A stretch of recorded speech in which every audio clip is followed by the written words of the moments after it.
y a todos los que están conectados por YouTube. Tiene la palabra doctor Gamarra para que cuente cómo va a ser la mecánica y ahí el doctor Álvarez y tenemos las 2 horas a partir de este momento porque va a ser muy interesante el tema. Gracias a todos.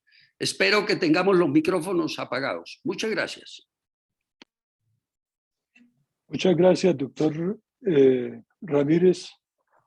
Creo que la sesión y el auditorio y la asistencia que tenemos habla por sí sola del interés que todos tenemos en escuchar esta presentación del doctor Carlos Álvarez, que entre otras cosas el título con que se presenta es bastante optimista. Cómo cerramos la pandemia de COVID-19 en Colombia y en el mundo. O sea que por lo menos nos da una sensación de estar viendo la luz al final del túnel. Creo que con la experiencia que el doctor Álvarez tiene, el conocimiento que tiene sobre el tema, y obviamente, a pesar de ser una situación inédita para todos, creo que él nos puede orientar y seguramente nos va a dejar nuevas enseñanzas en relación a este tema tan interesante y que despierta el interés de todos, independientemente de que seamos profesionales de la medicina o de la salud o no. Yo creo que es un tema que a todos nos compete y nos interesa. Sin más preámbulo, le cedo la palabra al académico Carlos Álvarez Moreno, quien ya fue presentado para que continúe su disertación. Adelante, doctor Álvarez. Muy buenas tardes, doctor Gamarra, presidente de la Academia Nacional de Medicina, académico Jorge Felipe Ramírez y a todos los colegas y amigos que están conectados hoy en esta sesión.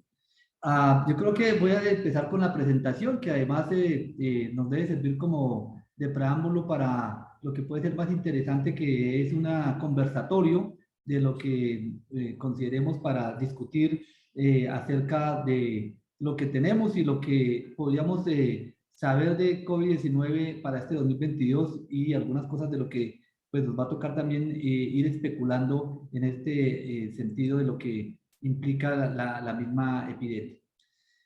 Voy a empezar a compartir la pantalla. Por favor, me confirman si la están viendo. Señora, ahí está.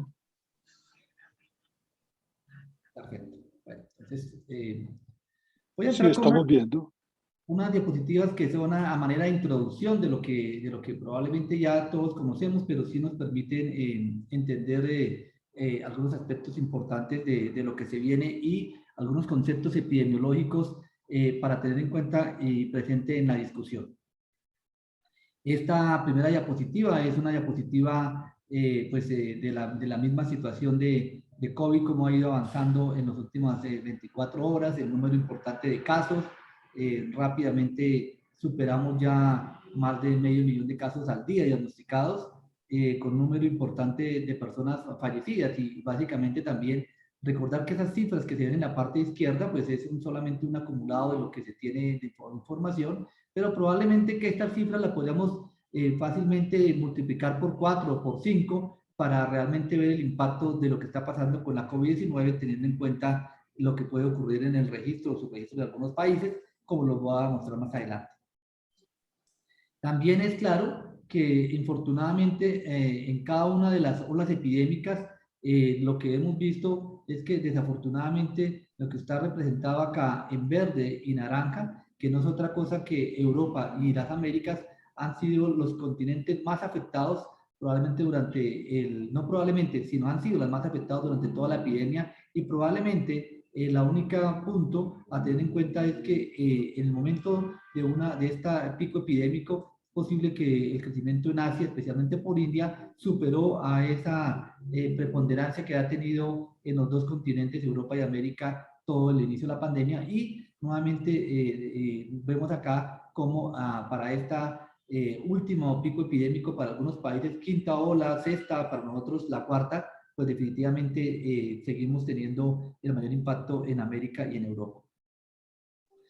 También nos hemos familiarizado con una cantidad de recomendaciones que al final han enmarcado esas curvas epidémicas que veíamos en la diapositiva anterior. Es decir, la misma velocidad, el tamaño y la magnitud de las curvas epidémicas, pues van de la mano también con lo que ustedes ven acá, que es esa política que se ha generado como respuesta a la pandemia, tanto de las medidas no farmacológicas, que pues, nos familiarizaron durante el 2020 y parte del 2021 y lo que llamamos algo en el 2022, y sumado a también a la política de vacunación, que probablemente ha tenido el impacto a partir del 2021 por obvias razones cuando encontramos las vacunas. Es decir, lo que quiero transmitir es que el impacto de estas curvas epidémicas que vemos acá, pues no son al azar, sino justamente van acompañadas del impacto que han tenido cada una de estas restricciones.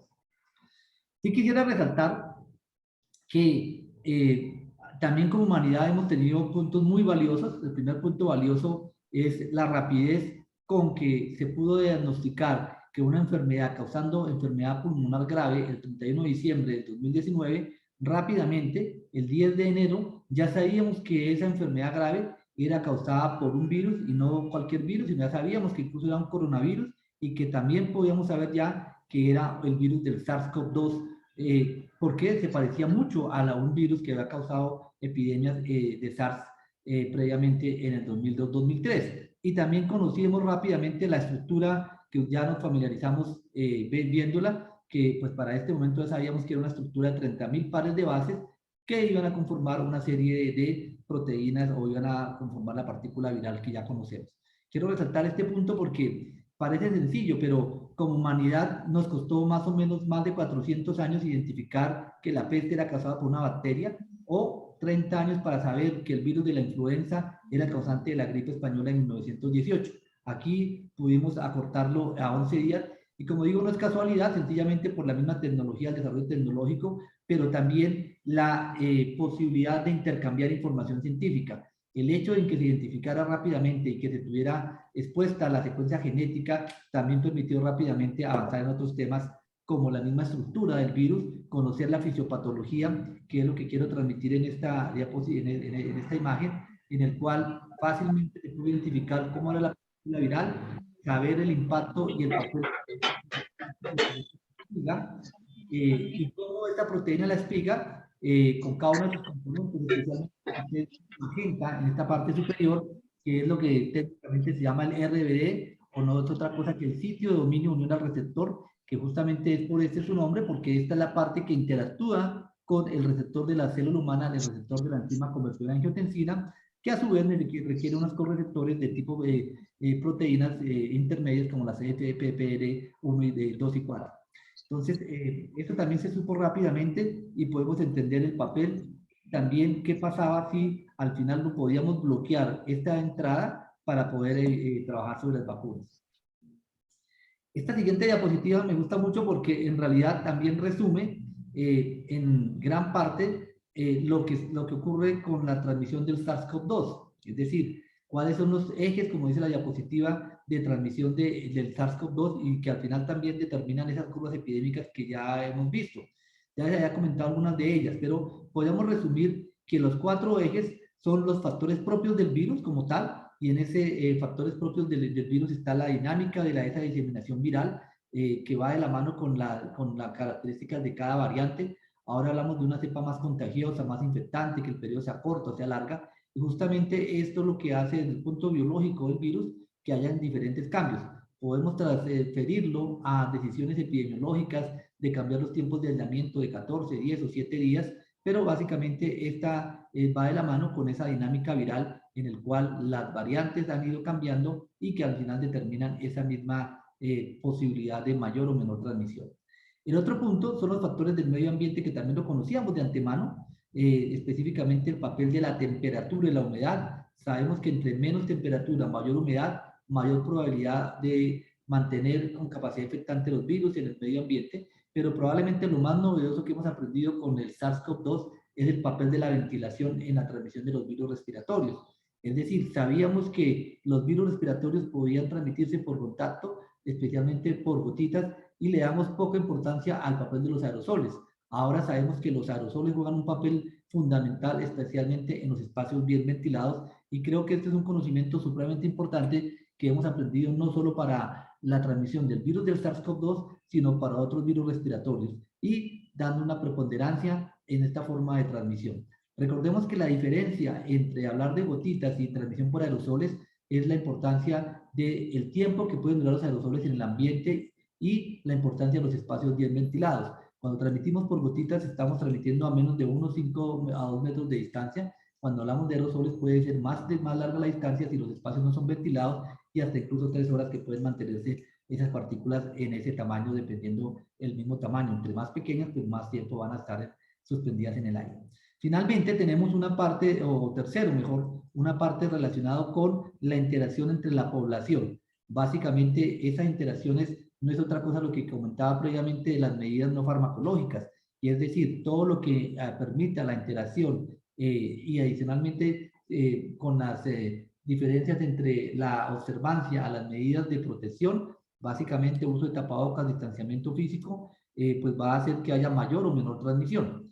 Y ahora sí, finalmente, la otra variable importante va de la mano con lo que llamamos la inmunidad poblacional, que esta inmunidad poblacional pues va derivada de la inmunidad derivada de la infección, es decir, de la inmunidad cuando me infecto de COVID y me recupero, y también de la inmunidad derivada de la vacunación.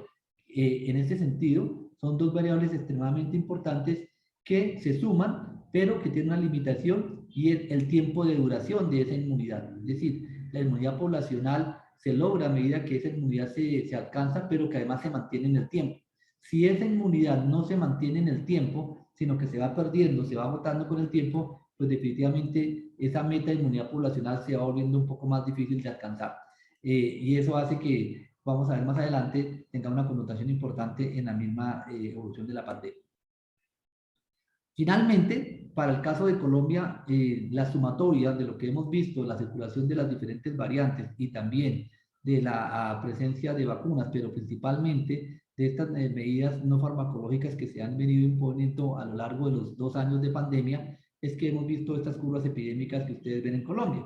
Lo que trato de mostrar esta diapositiva es que desde que empezó la pandemia se empezaron a hacer una serie de actividades como lo que ustedes ven abajo en la diapositiva: limitación de eventos masivos, el cierre de fronteras, cierre de colegios, la protección del adulto mayor, que generó mucha discusión en su momento, inicio de aislamientos obligatorios, confinamientos, y luego a medida que va pasando el tiempo, como el hecho de haber hecho estas medidas que parecen ahora no tan importantes, es lo que permitió que esta curva epidémica no se presentara aquí en este momento, sino que se hubiera desplazado en el tiempo, que es lo que se logró que hubiera pasado no en marzo o abril como se presupuestaba, sino que pasara una curva epidémica que era importante, pero nos parece menor comparada con las otras curvas epidémicas, y que ocurriera 2 o 3 meses, que eso también permitió hacer una serie de medidas para facilitar una mejor preparación de la pandemia.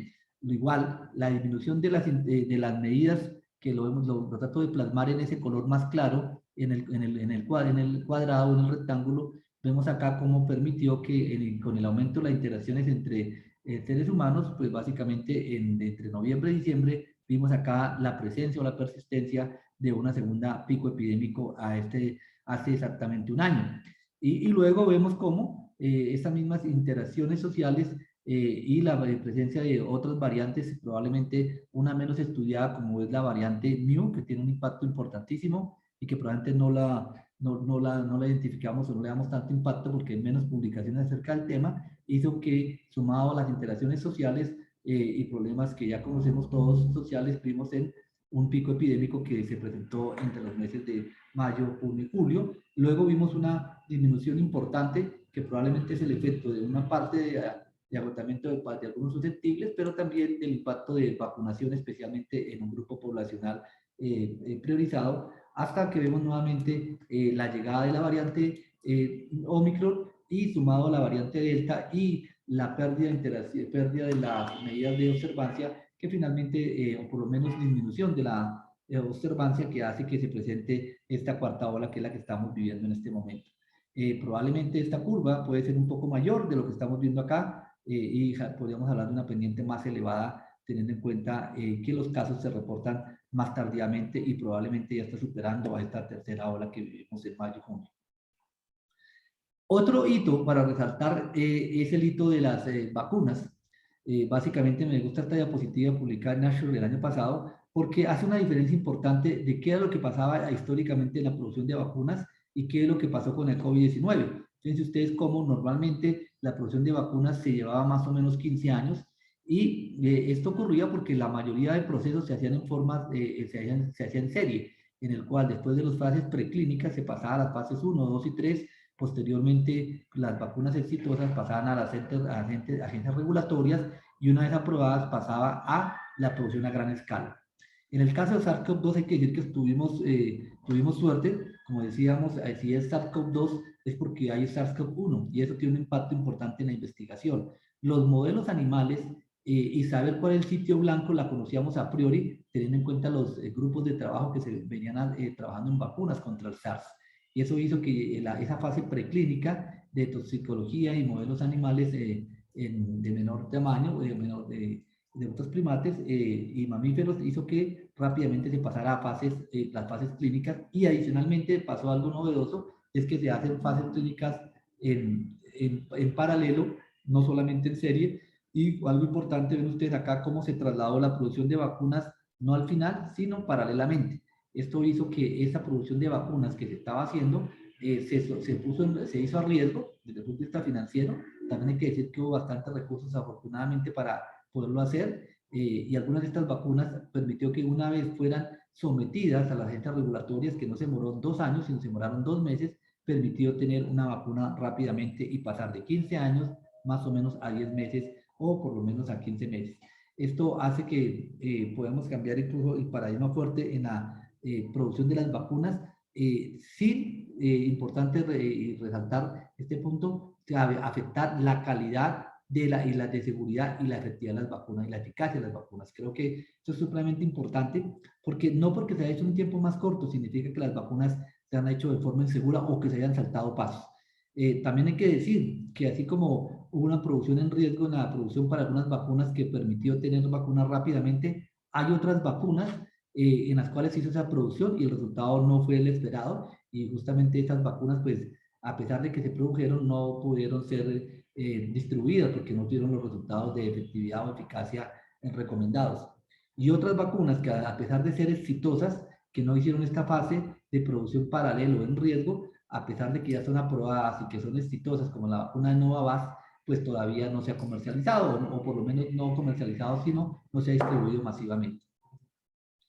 Esto ha permitido que uno de los puntos importantes, como siempre, para el control de una enfermedad infecciosa han sido las vacunas, y ha permitido el desarrollo de diferentes plataformas de vacunas, y ha permitido que sigamos teniendo en un tiempo récord, cerca de 2 años de la pandemia, ya tenemos 19 vacunas autorizadas, 9 aprobadas y un número importante de vacunas, como ustedes ven en la diapositiva, en esta trazabilidad, que siguen en fase 3, fase 2 o fase 1. Alguien diría, ¿para qué siguen haciendo vacunas si ya tenemos, lo que hay que hacer es aplicar vacunas? Pues justamente la misma evolución de la pandemia nos ha abierto los ojos de la importancia de seguir trabajando en ensayos clínicos de vacunas. Y aquí podríamos cambiar algunos de estos porcentajes, vamos a ver más adelante al final. Hemos venido como a medida que se ha habido o se ha presentado la aprobación de las vacunas en los diferentes países, también la distribución y la capacidad de producción, pues han ido apareciendo una serie de vacunas que van aplicándose en el mundo, dependiendo también las condiciones económicas, porque hay que decirlo que las vacunas, pues el hecho de que se distribuyan gratuitamente en los diferentes países no es que sean gratis, sino sencillamente los países asumen los costos para ello. En el caso de Colombia, pues claramente hay un número importante de recursos que se han podido transferir para poder hacer esa compra de vacunas, que más o menos han llevado más de 65, 70 millones de vacunas distribuidas. Pero pasando a otro tema, también algo que ha avanzado es las pruebas para COVID. Realmente también es importante que este número de pruebas, también la posibilidad y la oportunidad ha sido diferente. Esto hace también que cuando leamos y comparemos la situación entre países, tenemos que tener en cuenta esta variable, y también las mismas condiciones o normativas que se tenían en lineamientos. Ahora tenemos una discusión importante, o por lo menos en los últimos 15 días en Colombia, con el cambio de lineamientos que se hace para la solicitud de pruebas. Y hago este énfasis porque un país puede tener pocos casos, pero no necesariamente porque no haya casos, sino sencillamente porque no hace pruebas. En este sentido, yo quiero resaltar que en el caso de Colombia, es uno de los países, probablemente junto con Argentina, son los países que más y Chile, perdón, y Uruguay, que son los países que más han hecho pruebas por cada 1000 habitantes hasta el momento. Y esto hablando de pruebas, no solamente de pruebas de tiro, sino pruebas moleculares, que ha permitido hacer una trazabilidad acorde de la pandemia.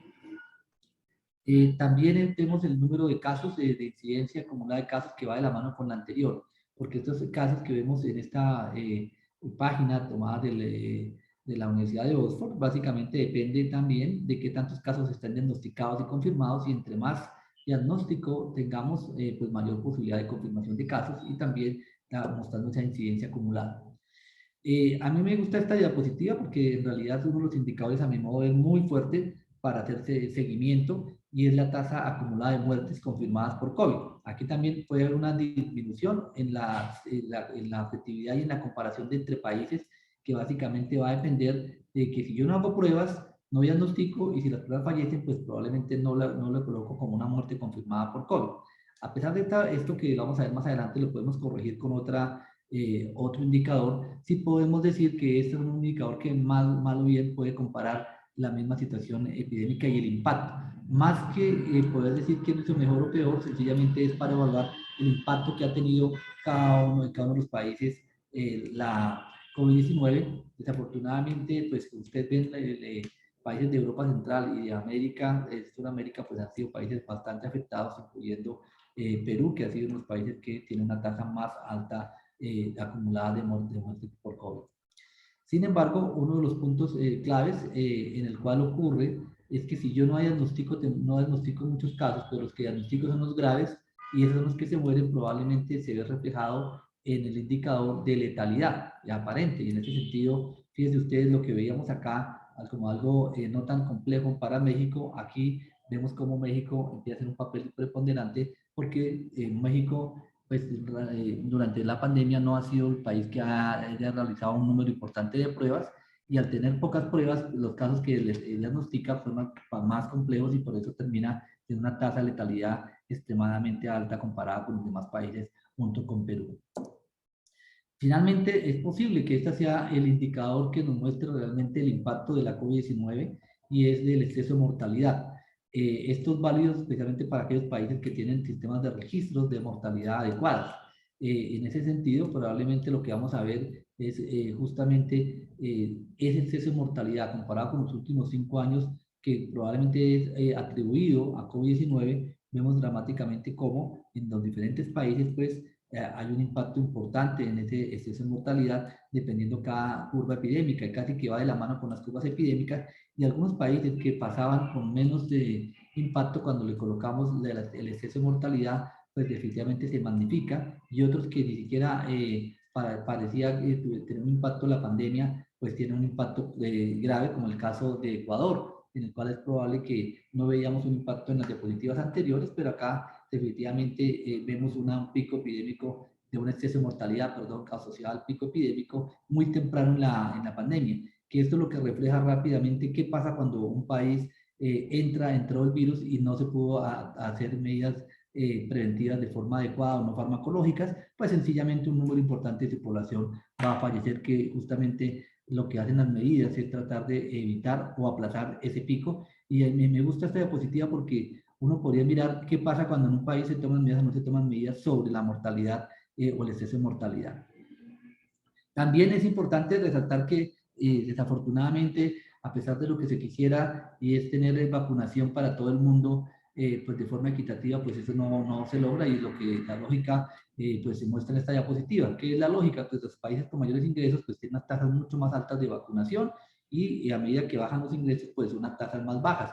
Desafortunadamente vemos acá una serie de países que no superan el 5 o 10%, como propuesta o meta que se tenía por la Organización Mundial de la Salud. Estaba el tener para finales de 2021 vacunado el 40% de la población del mundo. Desafortunadamente no se logró esa meta, sino cerca del 30%, a pesar de que hay países que están por encima del 80 o 90%, pues como veo aquí la mayoría están en un punto intermedio entre 40, 50, y desafortunadamente entre menos ingresos, menos posibilidad de vacunar. Lo otro que es un punto clave es lo que comentaba hace un rato de la inmunidad colectiva o poblacional. Esta es una diapositiva bien interesante en el cual, pues básicamente se trata de evaluar hasta qué punto se logra la inmunidad de rebaño poblacional, basado en el R sub 0, es decir, en el número reproductivo básico que puede tener cada virus. Y esto, al comienzo, si se acuerdan, cuando se demostraban esta información, se decía que la inmunidad de rebaño se estaba logrando más o menos con un 65%. Y entonces uno diría, ¿pero por qué 65%?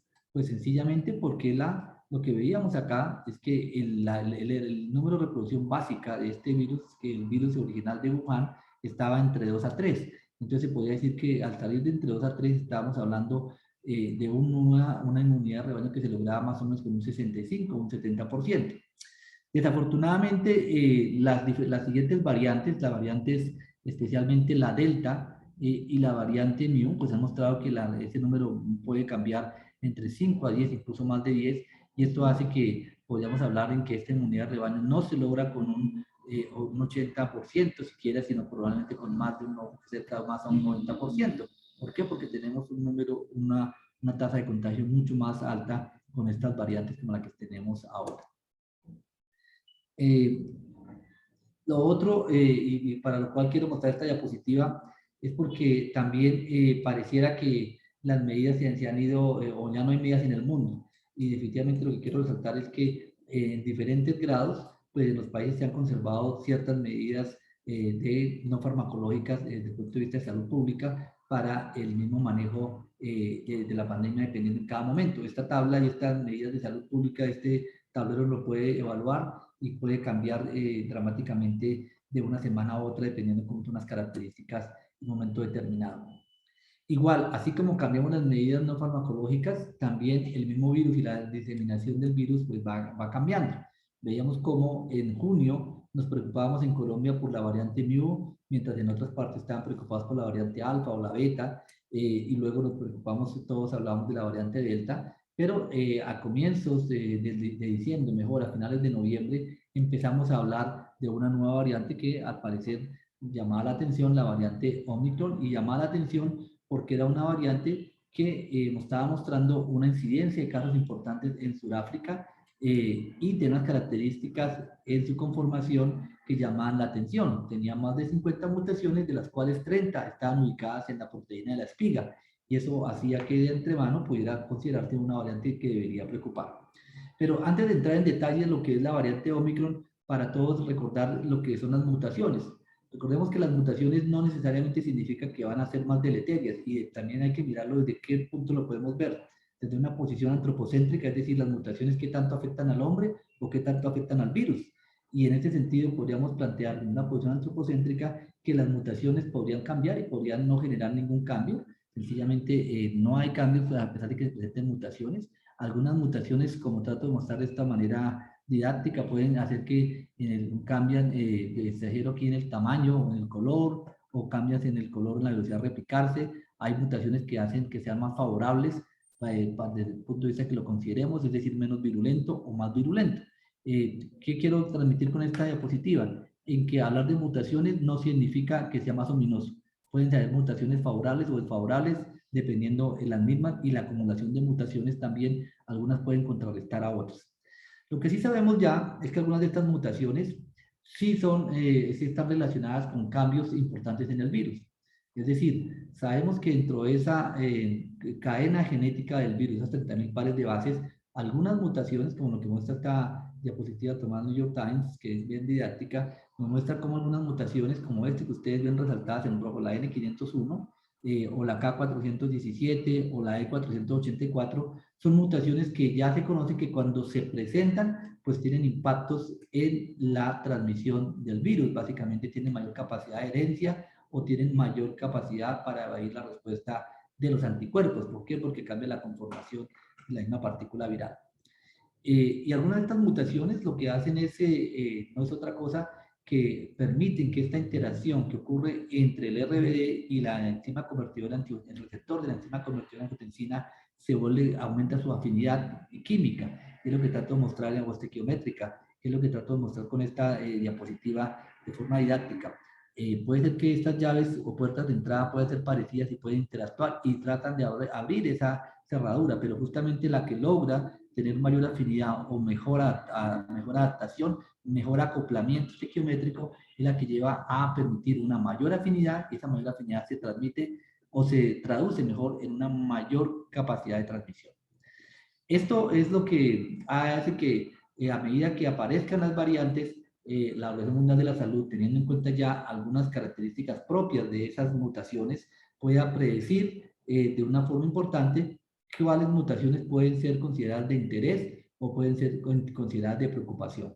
Recordemos que las variantes de interés, como por ejemplo la lambda o la mu, son variantes que se han asociado a genéticamente, o mejor, tienen genéticamente la posibilidad de ser más transmitirse más fácilmente, podrían estar relacionadas genéticamente con un aumento de la enfermedad o podrían hacer un escape inmunitario ya sea a los medicamentos o a los anticuerpos o pueden alterar el resultado de las pruebas diagnósticas.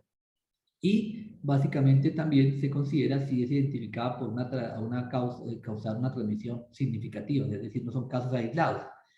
En estas variantes de interés es que tienen los genes y potencialmente lo podrían hacer. Pero cuando pasamos a variantes de preocupación, como las que tenemos y las que nos hemos concentrado, la alfa, beta, gamma, delta y omicron, son variantes que no solamente tienen el potencial, sino que lo han documentado.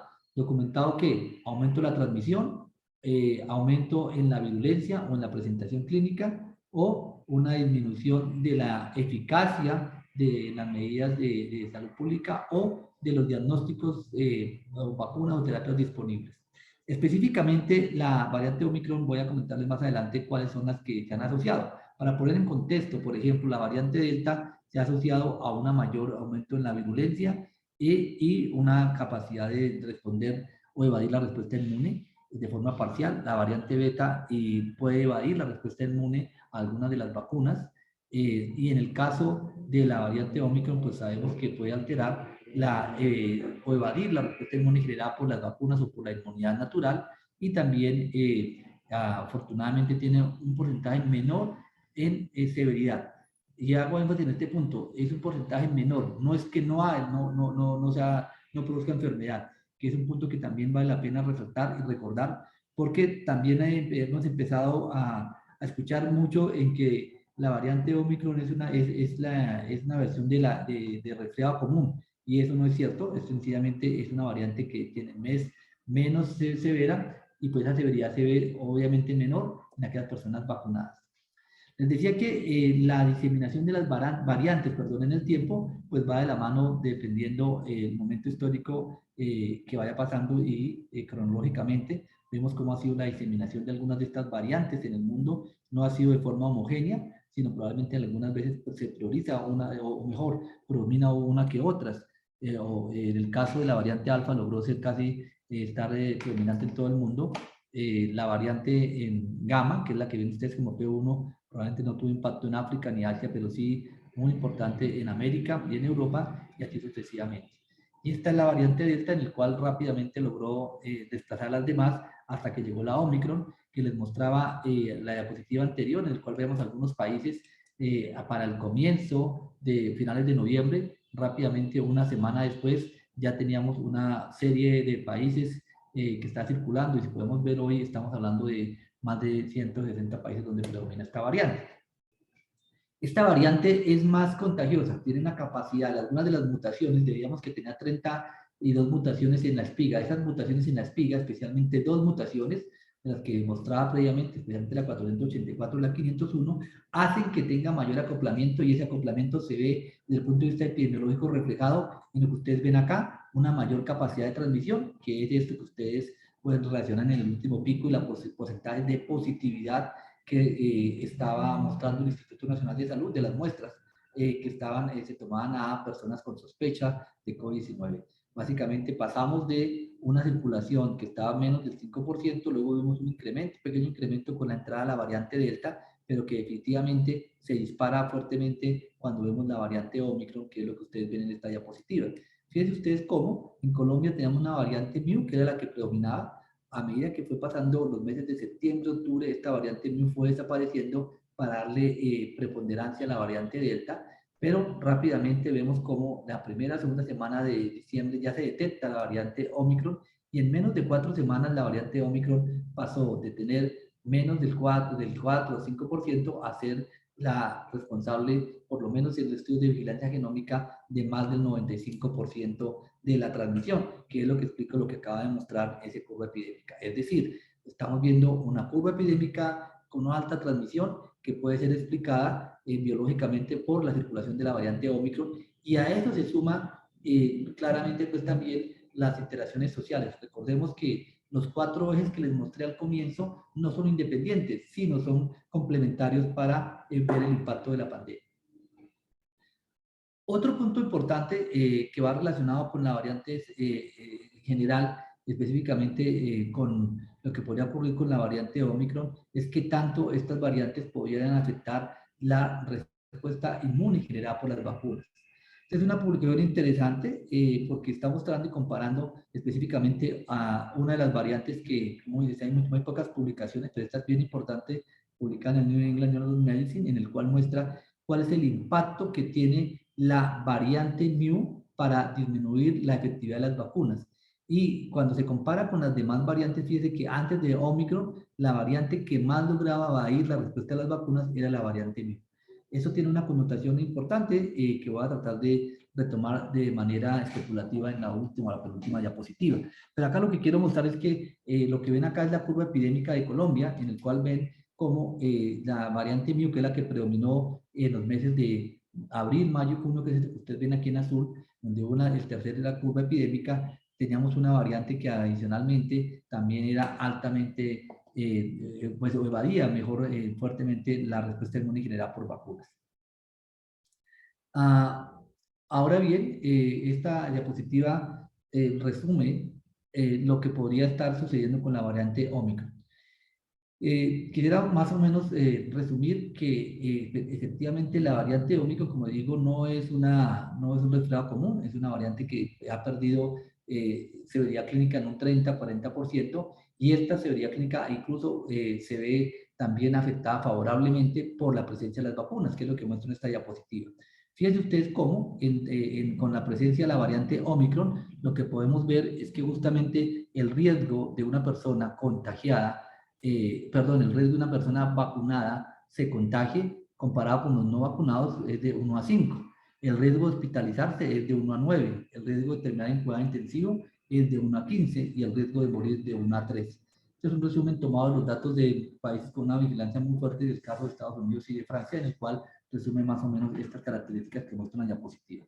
¿Qué quiero decir con esto? La circulación de la variante Omicron definitivamente hace que al ser una variante más contagiosa, pero que adicionalmente tiene un impacto importante en las personas no vacunadas, y probablemente la menor severidad también que estamos viendo no solamente es dado por la presencia de la misma biología del virus o de la variante, sino también por la presencia de un porcentaje importante de las personas vacunadas, y hay que decirlo también, de población que también previamente ha sufrido y se ha recuperado de COVID-19. Esto también podría a veces mitigar esa tendencia a pensar que la variante Omicron no es letal o no es virulenta, sino sencillamente es una atenuada por las vacunas, por la inmunidad natural que puede proteger así sea parcialmente. Este dato es bien interesante porque está resumiendo unas semanas, puede ser que quede una mezcla de variantes Delta y variante Omicron. Pero fíjense ustedes que en este periodo de tiempo, esta es la cohorte de Colombia y la tasa de muerte según estatus vacunal, como dice la diapositiva, y la hospitalización. Y definitivamente algo que quiero hacer énfasis en este punto es que seguimos viendo lo mismo que hemos visto con SARS-CoV-2.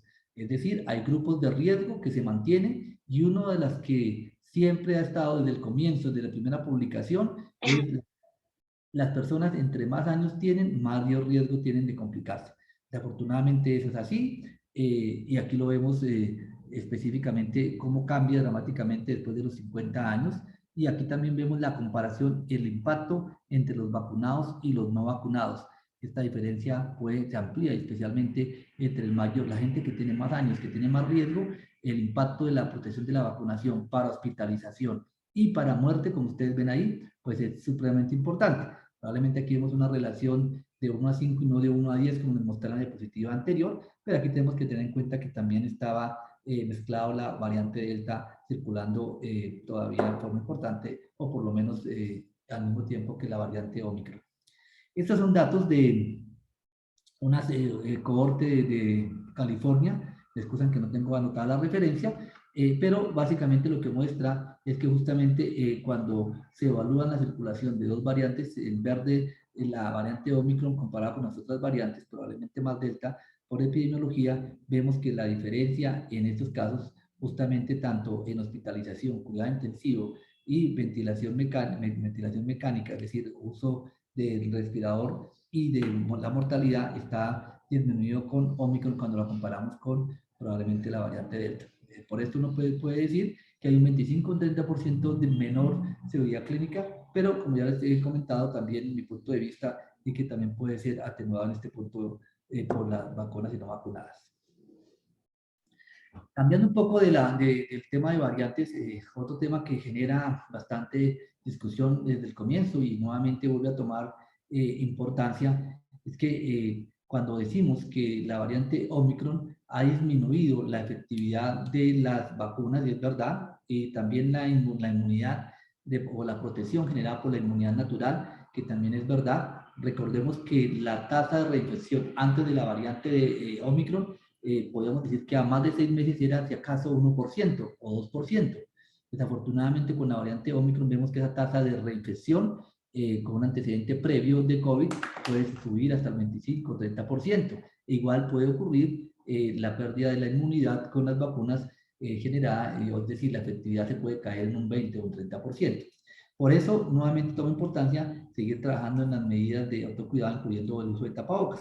Aquí lo que quiero resaltar es que esta publicación, que es una publicación que sale recientemente, hace un mes, nos muestra en un buen modelo cuál es el impacto que tienen los usos de tapabocas, específicamente tapabocas N95, creo que ven ahí como FFP2, y los tapabocas quirúrgicos, dependiendo si quién se lo coloca, si los infectados o los susceptibles, o si ambos están infectados, etcétera, etcétera. Lo que quiero aquí resaltar más que las cifras y las combinaciones de las máscaras es que definitivamente los tapabocas pues son extremadamente importantes para la prevención de los virus respiratorios como el SARS-CoV-2, y entre mayor protección tengamos es mejor, y efectivamente cuando hablamos de tapabocas estamos hablando lo mismo que se ha hablado siempre: tapabocas N95 mejor que tapabocas quirúrgico mejor que tapabocas desechables, tapabocas desechables de 3 capas mejor que tapabocas de tela de 3 telas, y esto mejor que tapabocas de una sola tela. Dicho esto, también vuelvo a retomar el tema de la inmunidad, de la inmunidad y la importancia del refuerzo. Básicamente, recordemos que les decía hace un momento que perdimos un 20-30% de efectividad con la variante Omicron con las vacunas. ¿Qué quiero decir con esto? Que si una vacuna tiene una efectividad entre el 80 al 90%, probablemente con la variante Omicron podemos ver que esa inmunidad se puede caer a un 50%, y si ha pasado más de 6 meses, probablemente se cae un poco más. Pero también la buena noticia es que cuando se coloca el refuerzo de una de estas vacunas, básicamente lo que vemos es que este refuerzo realmente protege. Este es un ejemplo publicado en JAMA recientemente, en el cual nos muestra el impacto del refuerzo en la incidencia de casos, en este caso de trabajadores de la salud, en el cual pues definitivamente no solamente para casos complejos o para complicaciones, sino sencillamente para infección, el refuerzo protege, como ustedes ven en la diapositiva. Pasando ya a la parte final de la presentación, quería comentar 2 o 3 cosas. Es también lo que se nos viene, que parte de la charla está en que se nos viene o ya se nos vino, y es justamente situaciones particulares que debemos tener presentes, y es una vez ocurre el fenómeno de COVID agudo, que es el que más conocemos, también tenemos un fenómeno de post-COVID agudo, y cada vez tenemos una condición importante que ya está avalada, está revisada en el contexto de definiciones, y es justamente el papel de el que llamamos el tema post-COVID o COVID crónico, o poder también plantearse con otros nombres diferentes, pero Básicamente quisiera tener en cuenta o resumir en el término post-COVID, que no es otra cosa de los síntomas que persisten en las personas que han tenido COVID por más de 12 semanas, es decir, más de 3 meses, en los cuales están claramente alteraciones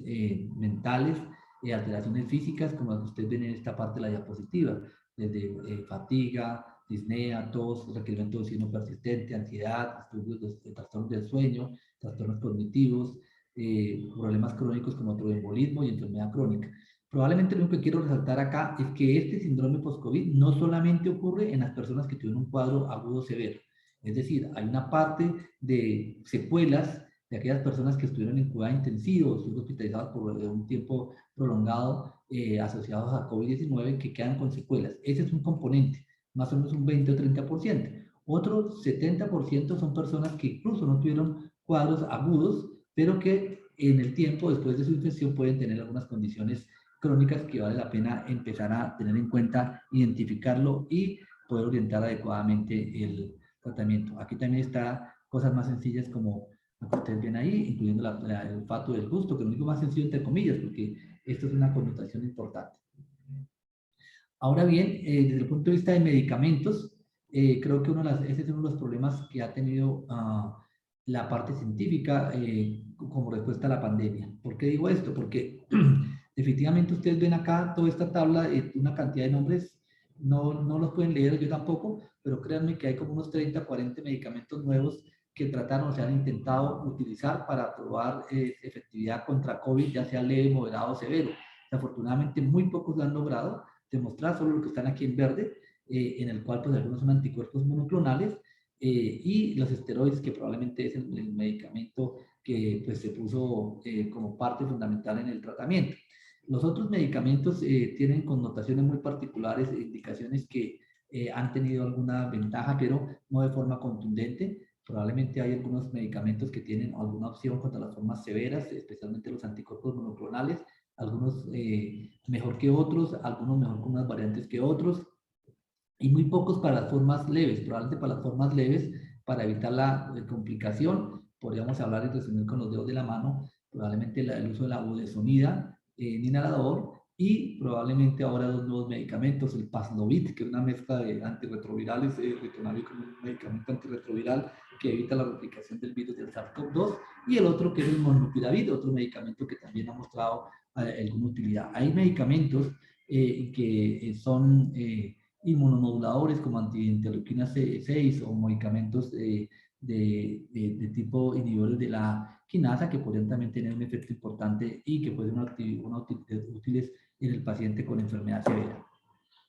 Pero creo que aquí todavía no está completamente definido. Es posible que lo que veamos en este 2022 es medicamentos para pacientes con factores de riesgo, con cuadros leves que se pueden administrar para evitar sus complicaciones. Definitivamente, pues el mismo comportamiento humano, pues ya no tengo que resaltarlo, creo que lo hemos vivido todos, no solo en Colombia, sino en el mundo, y pues justamente lo que impacta para la misma sociedad y el mismo cambio y mantenimiento de las medidas.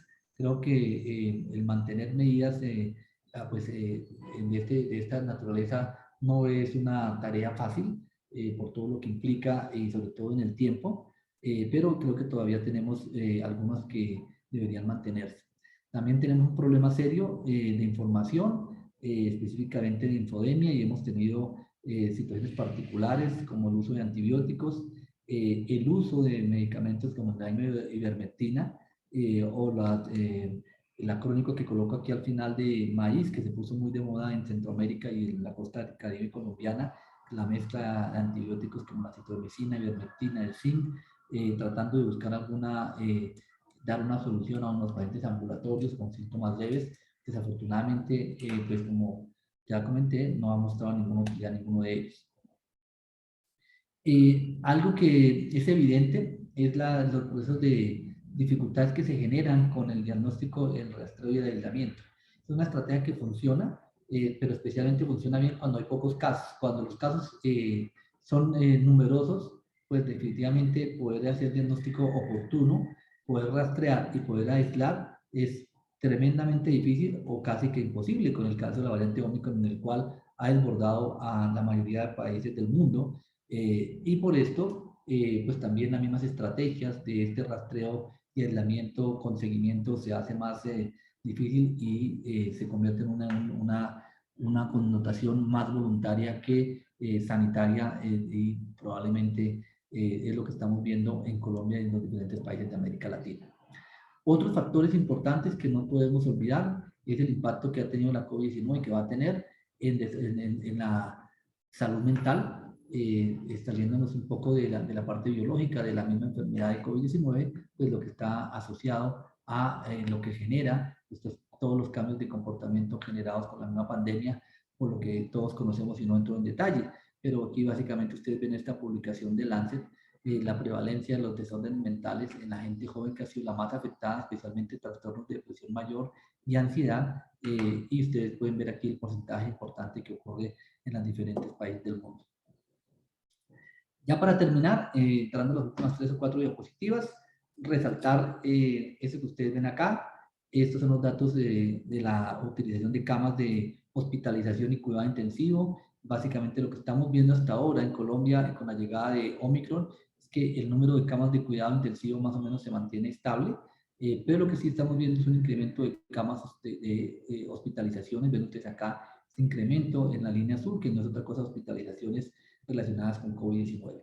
Al parecer, claramente la diferencia que estamos viendo es menos hospitalizaciones en cuidado intensivo en personas vacunadas, pero desafortunadamente la relación entre pacientes hospitalizados en sala general o en cuidado intensivo, entre vacunados y no vacunados, está siendo más o menos entre 7 a 3. Y esto hace que la diferencia entre los casos y las complicaciones que podamos ver en los siguientes días y semanas, pues va a depender de qué tantas personas le ha dado COVID naturalmente y qué tantas personas están vacunadas y están vacunadas con refuerzo.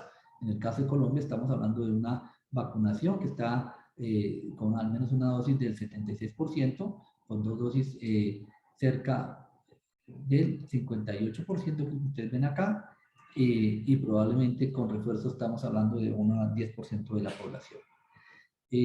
Lo que sí es importante es que no podemos equivocarnos también en pensar, como decía al comienzo, de que esto es un resfriado común, porque no lo es. Fíjense ustedes cómo estos son los datos de oficiales del gobierno francés tomados por el periódico Le Monde, en el cual ustedes pueden ver cómo las diferentes curvas epidémicas ha ido de la mano también con el incremento de hospitalizaciones. Claro, no menor, no el mismo número con la primera ola que veían en el caso de Francia en el 2020, ni tampoco con el número de hospitales en cuidado intensivo. Pero fíjense ustedes cómo era la base y cómo ha ido creciendo a medida que la variante Omicron y el número de casos han incremento.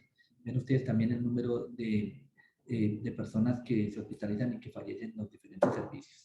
Este es el caso de los Estados Unidos, en el cual vemos un incremento marcado de casos. Fíjense ustedes que no, un caso inusitado. También hay que decir que el número de casos aquí con la variante Omicron también puede ser magnificado en que ahora tenemos más métodos diagnósticos, más países como Estados Unidos en el cual utiliza la estrategia de pruebas de antígeno y autotest que hace que se diagnostique más rápidamente. Es posible que acá se habla de un número importante de contagios con esta variante y que podría ser que en los picos epidémicos anteriores también tuviera un número mayor, que no tan alto como este, pero sí un número más importante, es decir, no estar acá, sino estar probablemente por acá, porque probablemente aquí en esa época no se tenía el diagnóstico adecuado. Pero también vemos acá, y eso es importante tenerlo en cuenta, el número de personas hospitalizadas. Ven ustedes acá como en el número de personas hospitalizadas, incluso en Estados Unidos en este momento, superó ya las hospitalizaciones que tenían en picos epidémicos previos. Obviamente, fíjense ustedes que con este pico epidémico, vemos acá, se tenía este número de hospitalizaciones. Ahora, con este número tan alto, pues tenemos esto, pero es justamente lo que acabo de decir y que hay que tener en cuenta en comparar. Y aquí miren el número de pruebas que se estaban haciendo al día. Pues básicamente aquí también tienen muchas más pruebas en promedio de lo que se hacía. Pero algo que tampoco se debe olvidar es que efectivamente aquí hay una mayor mortalidad, hay menos gente vacunada, pero aquí también vemos un incremento en mortalidad. Entonces, como insisto, en que hay que tener en cuenta en que efectivamente han cambiado las curvas epidémicas, cada ola es diferente, una ola depende de la anterior, Es decir, en los modelos hay que tener en cuenta que la cuarta ola se afecta por la primera, la segunda y la tercera se afecta solo por la primera y la segunda. Entonces hay un punto que no debemos olvidar, pero lo que sí se mantiene es que efectivamente en cada una de las olas, lo que ya ha mostrado en el caso de la Corte colombiana, aquí también en el caso de Estados Unidos, ven ustedes que las hospitalizaciones que veíamos en la diapositiva anterior ocurren principalmente en personas mayores de 70 años. Es decir, definitivamente, nuevamente, el riesgo de complicarse pues sigue siendo o teniendo los mismos factores de riesgo que ya conocíamos. ¿Hay incertidumbre? Sí. No sabemos previamente si cuál es el papel que va a ayudarnos con la inmunidad natural, qué tanto esa inmunidad natural en las horas previas va a ayudarnos contra las formas graves de COVID-19, porque dependiendo de la respuesta a esta pregunta, es que podemos decir qué tanto llegamos a la inmunidad poblacional o de rebaño, qué tanto la infección previa puede actuar como una dosis de refuerzo, qué tanto la inmunidad adquirida por una variante como la MIBO, que es más cercana, como es lo que trato de mostrar en la parte final de la diapositiva, a la variante Omicron, qué tanto esa inmunidad nos protege más que la variante Delta, la alfa, la beta, eso no lo sabemos. Es decir, qué tanto al final la inmunidad que tenemos de vacunas más la inmunidad natural de las personas que se contagiaron con la variante MIBO podría cambiar la severidad clínica y el curso de la pandemia, por lo menos en el país. Años, la pareja tuvo otro hijo más. Y resumo con esta diapositiva con respecto a variante Omicron, que es uno de los puntos importantes. ¿Qué tenemos de claro con la variante Omicron? Que es una variante más contagiosa, sí, es decir, se transmite más fácilmente, que produce síntomas leves, no es verdad. Esta puede producir síntomas leves, pero también puede requerir hospitalización y muerte, especialmente los no vacunados. ¿Las vacunas no sirven? Sí, las vacunas sí sirven, disminuye la efectividad, se pierde, pero con la refuerzo se logra aumentar esa inmunidad nuevamente. ¿Me puedo reinfectar con la variante Omicron? Sí, esa es una de las características de esta variante, como ya lo comenté. ¿Todos lo vamos a contagiar, como dicen por ahí? No, yo creo que no debemos caer en ese juego de palabras, y yo creo que nos toca seguir trabajando las medidas de autocuidado, porque al final, si es cierto que nos vamos a contagiar todos, lo importante es que no nos contagiemos todos al mismo tiempo, que es parte de la dinámica de las medidas no farmacológicas. Y pues claramente la importancia del aislamiento desde el inicio de los síntomas. Con esto termino y haciendo énfasis pues en la importancia de lo que va a cambiar para el 2022. Va a depender qué tanto la población del mundo esté vacunada, qué tanto se llega a la meta que es del 70%, qué tanto esta inmunidad que se genera con las vacunas se mantiene en el tiempo, no desaparece, y qué tanto ocurre o aparecen nuevas variantes que puedan evadir la respuesta inmunológica. Dependiendo de estas tres premisas, al final es lo que vamos a permitir. Si lo que todo el mundo quisiera, incluyéndome, que pasáramos a una fase endémica, pero todavía es muy prematuro hablar de una fase de estar en una endemia, y creo que todavía estamos en una fase pandémica. Gracias. Muchas gracias, doctor Álvarez. Creo que usted nos ha hecho un resumen muy completo sobre los aspectos más relevantes relacionados con la pandemia de COVID-19. Ahora tenía 5 bocas que alimentar. Aunque venía así, estaba muy feliz con su familia. Los problemas poco a poco empezaron a surgir en su relación. Después de un tiempo, ¿Quién está hablando, por favor? Tiempo en casa. Cerrar ese Pasaba micrófono. más de 16 horas al día en la oficina y veía a Ashley solamente para dormir. Por favor, cerrar el micrófono. iPhone de Yamile. Bueno, muchas gracias. Sí, doctor Álvarez, ha hecho un resumen muy completo sobre los aspectos más relevantes en la pandemia COVID-19. Y creo que nos deja una sensación de que, pues, obviamente el problema sigue vivo, sigue latente, sigue presente. Sin embargo, cada vez aprendemos más y seguramente la vacunación ha logrado impactar en menor letalidad en esta enfermedad. Hay una serie de preguntas que están en el chat. Yo quisiera también que si alguien desea participar y quiere levantar la mano, lo vamos a tener en cuenta, pero vamos a iniciar con las preguntas que están planteadas en el chat, que son varias. Las voy a leer en el orden que se han presentado. La primera dice: ¿es cierto que la variante Omicron se originó en el sur de África por baja cobertura de vacunación? ¿Es posible que el COVID-19 se torne cada vez menos virulento? Por ahora dejamos esas dos preguntas.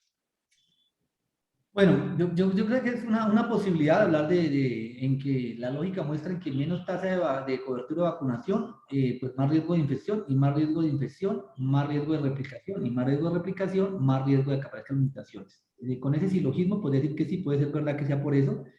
Afortunadamente no siempre es así, ¿no? Recordemos que la variante alfa, por ejemplo, se detectó tempranamente en una persona inmunocomprometida en el Reino Unido, en el cual llevaba mucho tiempo con la variante expuesta al sistema inmune, sin ser capaz de controlarla por su inmunocompromiso. Es decir, hay como los dos escenarios, pero sí podríamos decir que entre menos cobertura de vacunación, más riesgo de aparición de variantes. Y con respecto a la segunda pregunta, que si las variantes llegarían a que sean menos virulentas en el tiempo, eso diríamos que es lo que uno esperaría que pasara evolutivamente.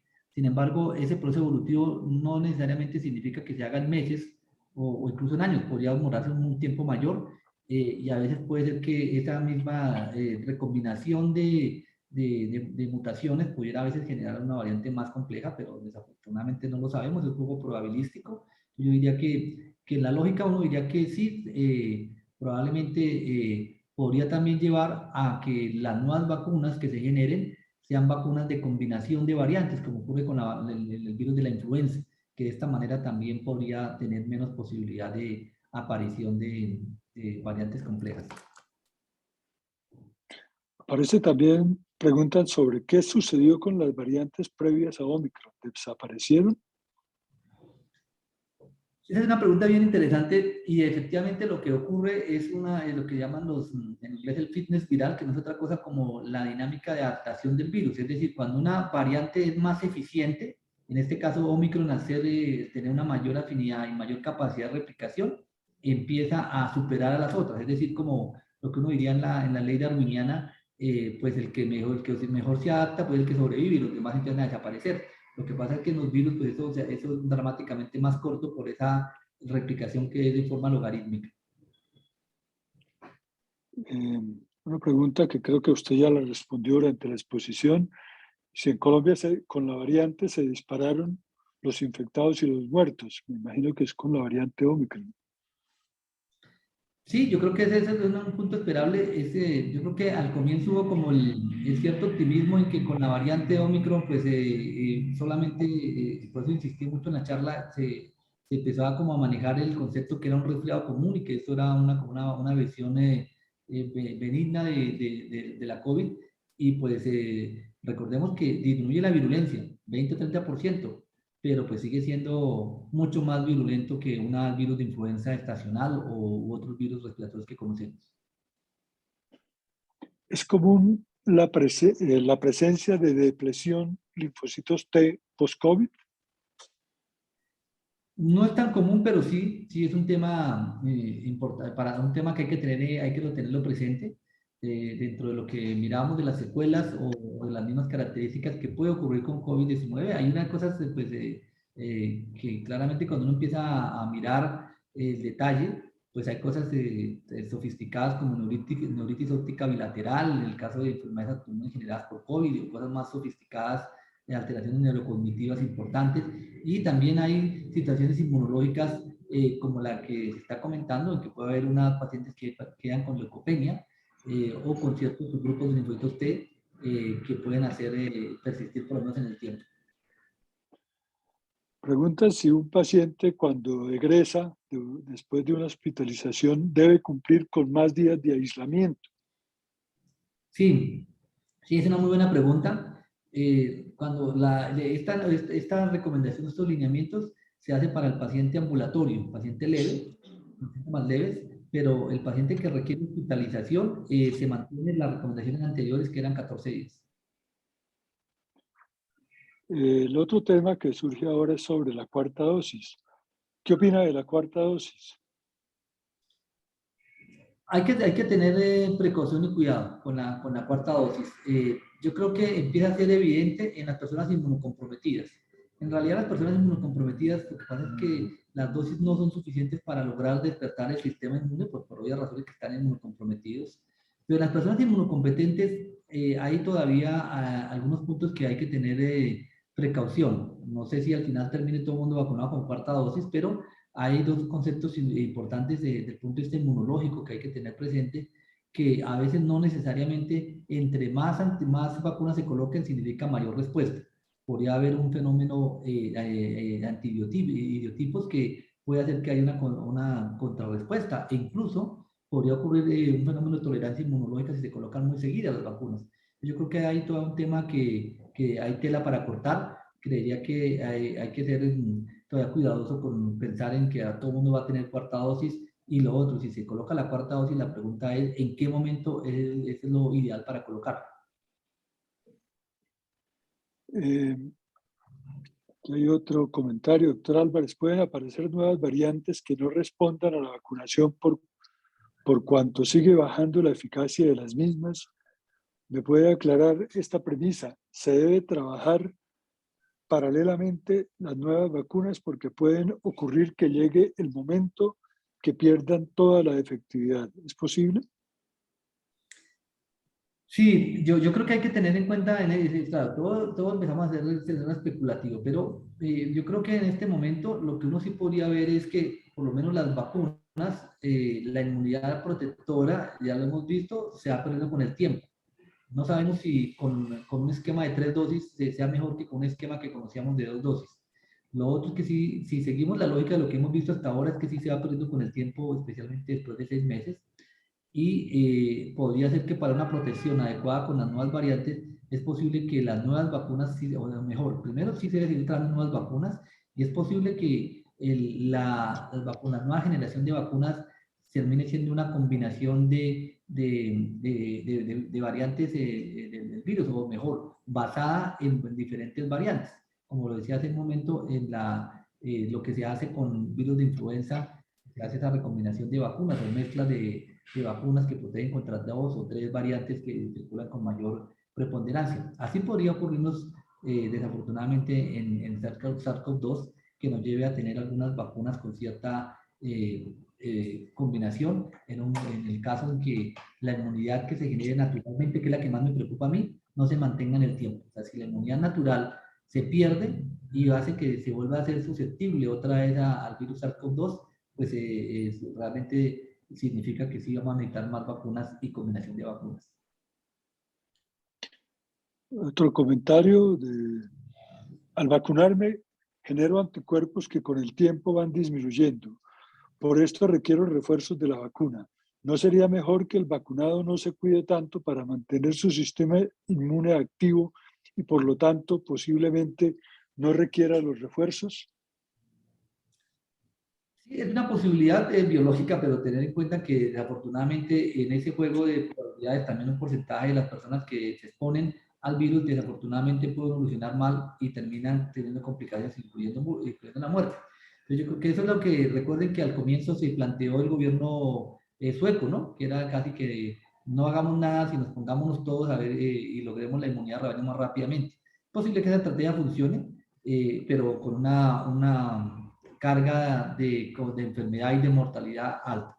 Entonces yo creo que lo otro es que los anticuerpos no necesariamente es la medida más efectiva de la protección. También tenemos la inmunidad celular, que tampoco la medimos todavía bien. Eso explica por qué hay personas que tienen menos títulos de anticuerpos, pero no se complican, que es algo que también es importante.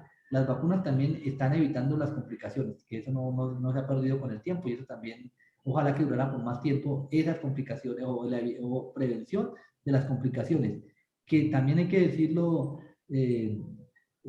profesor Gamarra, la posibilidad en que las vacunas desde el comienzo se diseñaron fue para evitar complicaciones, no para evitar que me contagie.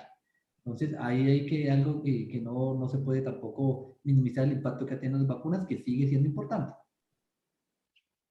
Sí, y ya que mencionó el modelo o la decisión de Suecia, el modelo sueco, ¿qué se ha visto comparado con otros países de Europa en cuanto a la morbilidad y mortalidad en este país? Pues al comienzo se vio que efectivamente tuvo una mayor mortalidad y luego empezó a disminuir como se demoró para la segunda curva epidémica, pero el número de muertos fue tan alto que lo que se hizo fue que rápidamente pues el modelo terminó cambiando a un modelo de confinamiento.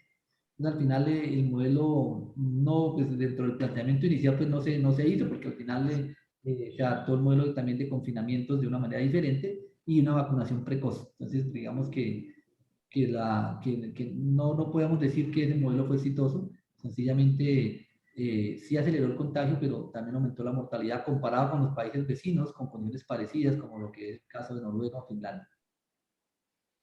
Sí, otro comentario dice, si los síntomas de gripe pueden ser aviso de COVID, ¿por qué el ministerio determinó que para tomarse la prueba los síntomas deben ser más fuertes e inclusive tener la presencia de fiebre? No, en realidad eso no fue el lineamiento. El lineamiento lo que define es que las personas que tienen indicación de hacerle la prueba es los que tienen más riesgo de complicarse. En este caso son las personas menores de 3 años y especialmente los mayores de 60 años. Ahí cualquier síntoma debe hacerse la prueba. Y aquellos que están entre el grupo de 3 a 59 años que tengan condiciones clínicas que sabemos que tienen más riesgo de complicarse. Ya sabemos que son los personas obesas, diabéticas, hipertensas, enfermedad renal crónica, inmunosuprimidos, embarazo, básicamente. Lo que también está claro es que en ese grupo de entre 3 a 59 años, si una persona persiste con los síntomas, no mejora, pues hay que saber qué es lo que tiene. Y en ese caso, pues puede ser que los síntomas que de fiebre y malestar podrían ser COVID, pero si alguien viene del Chocó, podría ser malaria, podría ser dengue, entonces también implicaría hacer otras cosas y eso ahí también hay que aclarar el diagnóstico, pero no es por la severidad, sino, y obviamente el que tiene síntomas severos que va a hospitalizarse, pues independiente de estos factores de riesgo, pues también habría que hacer el diagnóstico, porque recordemos que lo que hablamos en epidemiología es tiene factores de riesgo, es decir, tiene mayor probabilidad de complicarse, pero también hay que decirlo que hay personas inmunocompetentes, jóvenes y factores de riesgo que también en menos probabilidad, pero también podría complicarse. En ese caso, pues ahí también está la severidad clínica como una connotación para hacer la prueba. Otra pregunta dice, ¿qué tan cerca estamos de alcanzar la fase endémica? Yo diría que todavía es muy prematuro decirlo y básicamente lo podría resumir de dos maneras. Sí, si la tasa de cobertura de vacunación sigue logrando rápidamente, se llega a un 80%, más una tasa de contagio alta con la variante Omicron, sucede en los siguientes 4 o 8 semanas, y esa inmunidad generada por las vacunas y por la recuperación de la variante Omicron se mantiene en el tiempo, por más de 6 meses, uno podría decir que estaríamos en una fase endémica. Pero lo que podría ocurrir también es que la inmunidad generada por la variante Omicron no dure 4 meses, sino dure poco, aparezca una variante nueva que va a dar la respuesta inmune generada por las vacunas o por la variante Omicron. Entonces, el peor escenario porque indicaría que otra vez estaríamos expuestos a otra curva epidémica. Entonces, yo creo que en este momento hablar de una fase endémica todavía es prematuro. Yo creería que tendríamos que evaluar por lo menos 3 meses cómo es el comportamiento de la inmunidad y la aparición de nuevas variantes para poder definitivamente decir en qué momento se podría estar cambiando a otra fase de epidémica. Una pregunta aquí muy puntual. Dice, conozco una persona que se hizo el esquema de Sinovac en Colombia, viajó y se hizo el esquema de Pfizer. ¿Qué opina? Pues digamos que en términos generales, pues colocarse el esquema de Sinovac y una dosis de Pfizer es una parte de las recomendaciones, hacer un meteorólogo. Ya colocarse más de 3 dosis de vacunas, pues ya entra en el terreno de utilidad. Yo diría que por lo menos en este momento está claro y la recomendación es que las personas que tengan un esquema de Sinovac, colocarse en un refuerzo y en ese sentido probablemente mejor opción una vacuna de virus ARN tipo Pfizer o Moderna. Yo quisiera hacer otro comentario también, que comentábamos sobre el enfoque que se ha hecho de lo que pasó con Djokovic. Es culpable el que no se vacuna, pero el que no se vacuna pues está asumiendo un riesgo que debe ser consciente del riesgo que asume. Pero nosotros estamos diciendo que lo estamos presentando a los no vacunados como fuente de contagio de los vacunados, o sea, o como peligro para los vacunados o como peligro para el resto de la población. O sea, me parece que de pronto puede haber un enfoque un poco equivocado en ese sentido y no hacerlos más responsables a los no vacunados de las consecuencias que tiene su decisión de no vacunarse. Bueno, profesor Gamarro, dentro de los temas mucho más complejos en el punto de vista ético, ¿no? Aquí yo creo que hay dos temas importantes. Yo creo que acá han surgido, y me voy por la fácil, porque también he escuchado en redes sociales un tema que no tiene ninguna presentación, y es que si al no vacunado y si se enferma no se le atiende o cosas por el estilo, ¿no? Que eso sería eso es un absurdo completamente desde cualquier punto de vista ético. Yo creo que eso es un tema de la decisión que toma, no debe en ningún momento por ser un obstáculo para su atención en salud. Yo creo que eso no es discutible. Ya el tema filosófico en la protección es lo que implica el no vacunado en su riesgo individual versus el riesgo que puede tener para la comunidad. Entonces, digamos que aquí el punto es que sí hay un riesgo individual y un riesgo poblacional.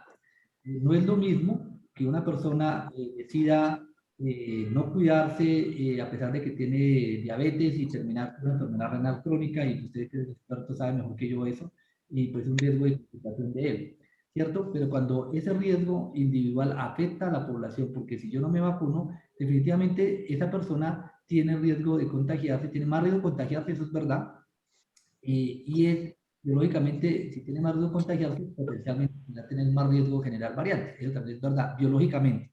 Que eso se pueda medir un riesgo individual y poblacional en una comunidad no es tan fácil, pero sí hay que trabajar en que el riesgo no es solamente un riesgo para él como individuo, sino también es un riesgo que va a permitir potencializar el efecto de transmisión de una enfermedad, un agente infeccioso. No sé si me salí por la rama, doctor Gamarra, pero creo que es como... Sí, es una discusión que, o sea, hasta cierto punto, pues, si el hecho de que haya más individuos vacunados está protegiendo de alguna forma a mayor población, o sea, por algún mecanismo similar al que puede ser dado por la inmunidad de rebaño, tal vez pudiera ser, o sea, para tratar de lograr que logremos unas metas altas de anticuerpos o de inmunidad en una población, tratar de estimular la vacunación sería justificable. Pero de todos modos es importante siempre hacer ver que el que no se vacuna es quien está asumiendo los riesgos de lo que se pueda presentar y las consecuencias de la enfermedad que pueda llegar a tener, ¿no? De acuerdo. Sí, es un tema que ha terminado generando pues las diferencias entre los mismos planteamientos a nivel mundial, ¿no? Desde países que claramente han tomado una posición de obligatoriedad de la vacuna, es un tema que también tiene su connotación en que se está obligando a que la gente reciba un tratamiento médico obligado, es un tema de discusión, hasta países que tienen incluso muy liberales como la misma Francia, que asumió hace 2 días el pase vacunal obligatorio, con algunas connotaciones particulares. Entonces creo que hay tela para cortar, o estrategias como la misma Colombia, en el cual pues lo que se hace es estimular de forma indirecta la vacunación, sin ser obligatoria, pues sí se estimula la vacunación con las medidas que se han venido tomando. Bien, aquí hay una pregunta sobre pruebas diagnósticas. Habla sobre que nos puede ampliar sobre las pruebas diagnósticas hoy disponibles en cada esquina y su verdadera utilidad para el ciudadano que no pueda aislarse y tiene síntomas sospechosos. ¿Deberíamos usarlas? Bueno, yo creo que acá nuevamente lo que hay que tener presente es que de las 3 tipos de pruebas que hay, las fáciles son las pruebas de anticuerpos. Las pruebas de anticuerpos no sirven para hacer diagnóstico agudo, o sea que no se debe recomendar las pruebas, es decir, las pruebas rápidas de sangre o detección en sangre, pues que son anticuerpos, no se utilizan para la fase aguda. Se puede utilizar para saber el estado de convalescencia, si yo tuve COVID hace un mes, o si me vacuné y me quedé protegido, dependiendo de qué tipo de pruebas se haga. Ese es un tipo de pruebas. Para la fase aguda están las pruebas de antígeno y las pruebas de PCR. Recordemos que las de PCR lo que hacen es detectar la presencia del ácido nucleico del virus, y estas son útiles, pero tienen una desventaja que son muy sensibles. También entonces pueden seguir siendo positivas a pesar de que la persona no transmita o no contagie, incluso un tiempo mayor, 10 o 15 días. Y probablemente las pruebas de antígeno, que son las que me están comentando que están en las esquinas, hay que tener en cuenta cuál es el rendimiento de la prueba. Es realmente si las pruebas de antígeno que se están haciendo son adecuadas y si se han mantenido de forma adecuada. En eso yo creo que Colombia ha hecho la tarea de tratar de hacer que las pruebas que se comercialicen en el país sean pruebas con un buen rendimiento. No necesariamente las pruebas que hace la gente compra en otras partes o se las trae en la maleta o no las tiene bien conservadas pueden ser útiles. Yo creo que en principio si las pruebas, ya sean las autopruebas o cualquier prueba, tiene un rendimiento adecuado y además, pues, además están con las condiciones que son, pues podría ayudar para tomar una decisión individual, probablemente no para una decisión poblacional o de salud pública. En este momento creo que, y estoy un poco sesgado porque estuve participando en la discusión acerca de los lineamientos nuevos, pero la argumentación que tenemos de por qué se cambió el uso de las pruebas, porque lo que no podemos perder es la oportunidad en el resultado de la prueba en aquellas personas que tienen más riesgo de complicarse, y ahí es donde debe concentrarse en este momento. Que una persona en este momento tenga síntomas gripales, en un momento en que tenemos un pico epidémico de SARS-CoV-2, pues lo primero que uno debe pensar es que tiene SARS-CoV-2.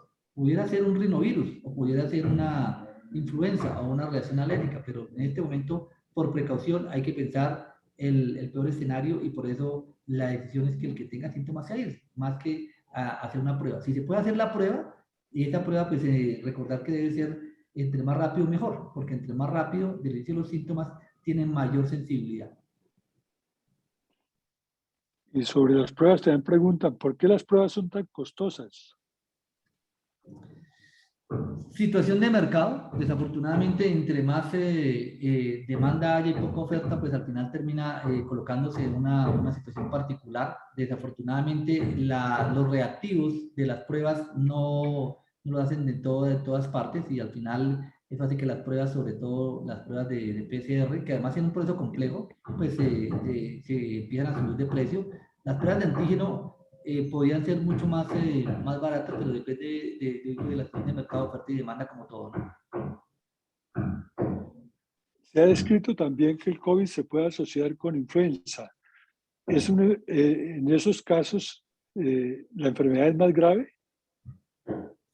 No, no necesariamente. Es posible que haya coinfecciones con influenza, con otros virus respiratorios que estén circulando, pero no necesariamente el hecho de tener una circulación viral o que haya una coinfección significa que le vaya peor a una persona. ¿No? Creo que fue un tema sensacionalista también, que incluso le colocaron un nombre elegante en diciembre, creo que llamaban flu, pero eso realmente no tiene un impacto clínico.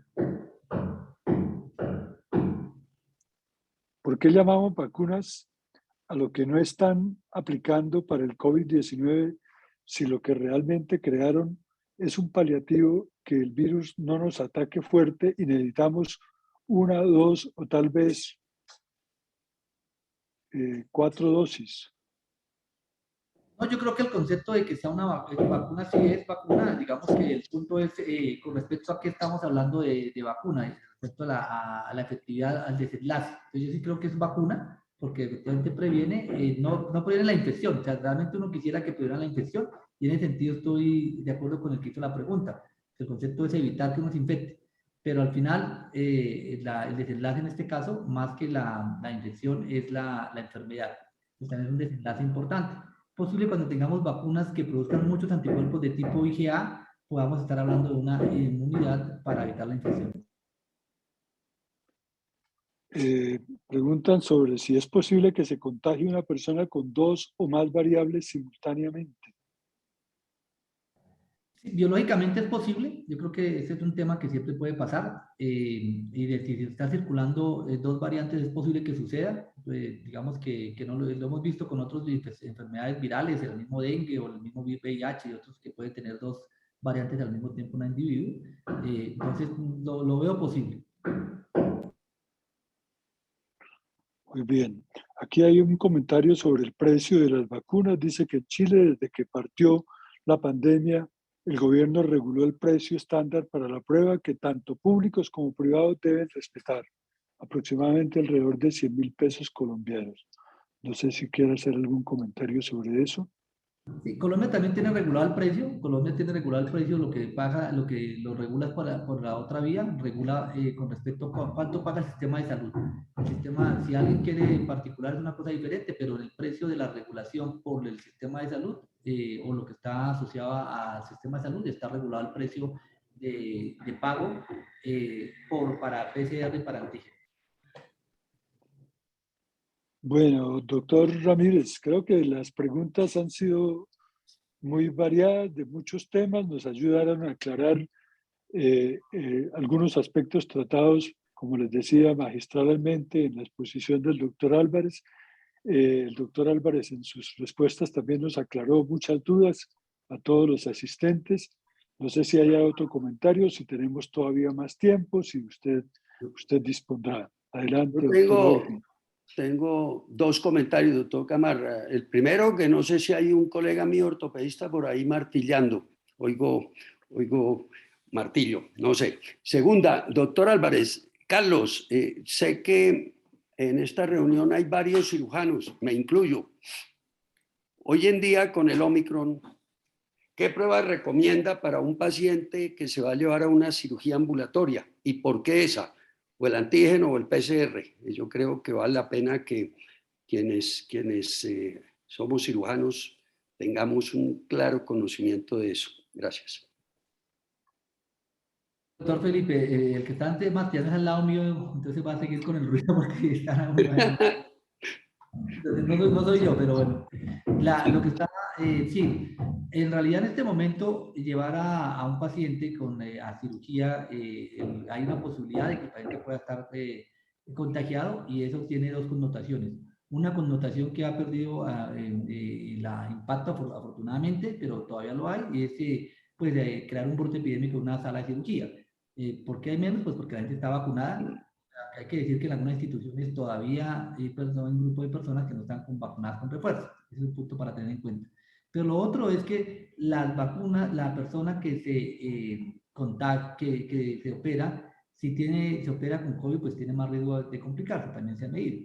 Entonces, por eso, en un momento como el que estamos, en el caso que un paciente va a ser sometido a una cirugía, pues debe ser tamizado y probablemente la tamización va de la mano con probablemente el riesgo y en ese sentido la posibilidad de hacer una cirugía que se puede planear y con un tiempo de anticipación saber las pruebas de antígeno. En el paciente de urgencia, en el cual también tiene que operarse una emergencia, trate el antígeno por la posibilidad de hacer la prueba. No toda institución tiene la capacidad de hacer pruebas moleculares de 24 a 48 horas.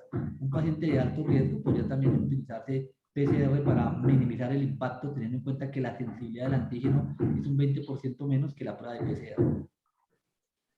Le entendí, máximo 72 horas o 48 horas de haberse hecho la prueba, hacer el procedimiento.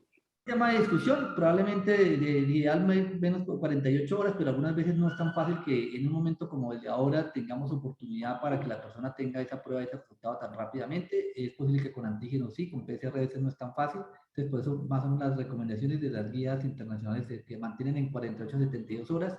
Diría uno que entre más tiempo, más cerca a la cirugía, mejor. Pero diría que por debajo de 72 está bien.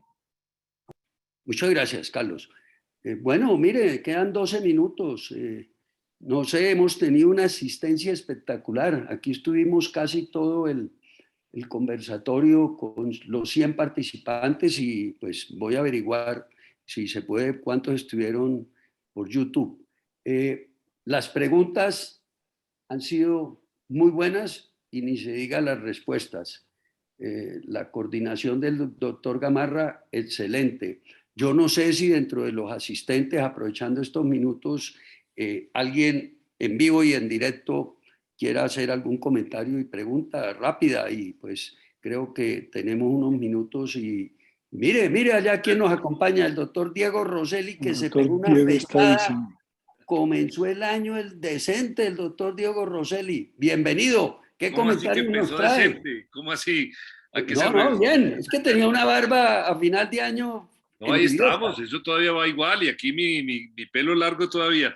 No, pero Carlos, una pregunta. Yo he estado muy preocupado por la situación de la creciente penetración del pensamiento de los antivacunas y su actividad pues, que me preocupa, porque sabemos que eso ha sido un fenómeno global que no es nuevo, pero que se están volviendo muy agresivos, por un lado, y además conquistando con sus argumentos que son muy fáciles de asimilar para el que no conoce los mecanismos científicos, para asustar a la gente sobre el refuerzo o inclusive pues, sobre la misma necesidad de iniciar su inmunización. Y me gustaría saber tus comentarios sobre cómo enfrentarlos, que no sea poniéndose furioso como me ha pasado a mí. Gracias. Yo creo que hay unos temas en los cuales habría que mirar también en el planteamiento, Rosselli, buenas noches de antemano, es las razones por las cuales la gente no se quiere vacunar, ¿no? Yo creo que tenemos un trabajo que hemos venido haciendo sobre análisis de esa situación particular. Y aquí hemos visto como cuatro posibilidades. Hay un grupo, como usted lo plantea, de antivacunas que están creciendo más por razones de mitos y religiosos. Y el otro también hay gente que no se vacuna más por no que esté en contra, sino que no hay interés o por desidia, si podemos decirlo de esa manera. Es decir, que le da pereza hacer fila o que los programen o cosas por el estilo. En ese punto, esos dos últimos es muy fácil de trabajar. Yo creo que es un tema de facilitar las cosas.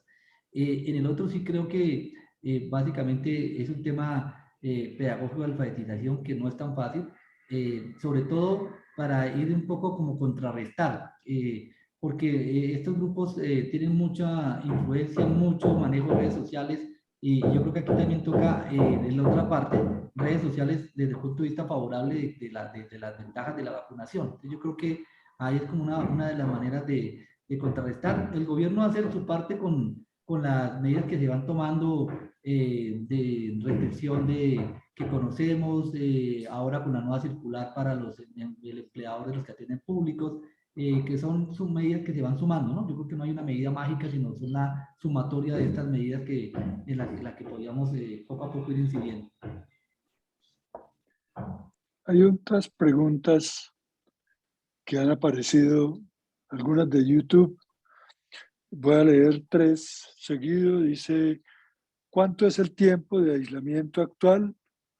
¿Qué tanto duran las mucosidades y la tos después de 10 días post-PCR? Por ahora esas 2 preguntas. La primera es 7 días es el aislamiento actual.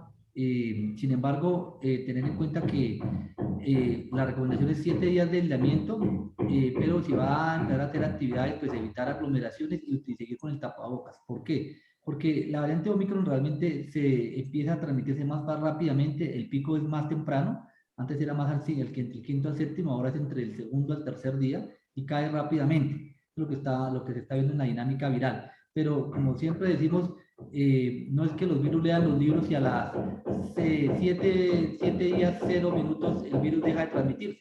Entonces, pues eso es lo que ocurre en la mayoría de las personas y por lo tanto, pues hay que, siendo dentro de la precaución, pues mantener las medidas y el uso correcto de tapabocas por lo menos otros 7 días. Pero el punto pragmático son 7 días. Y la segunda, ¿cuál ya se me olvidó?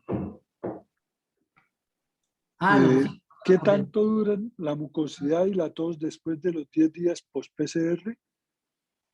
Los síntomas no necesariamente van de la mano con la cantidad de virus, es decir, no puede no tener virus o ya no ser detectado por medio de PCR o el antígeno y la persona puede presentar con síntomas. En realidad lo que uno vemos normalmente es que las personas pues siguen con síntomas, incluso con tos seca que pueden durar hasta 3 o 4 semanas.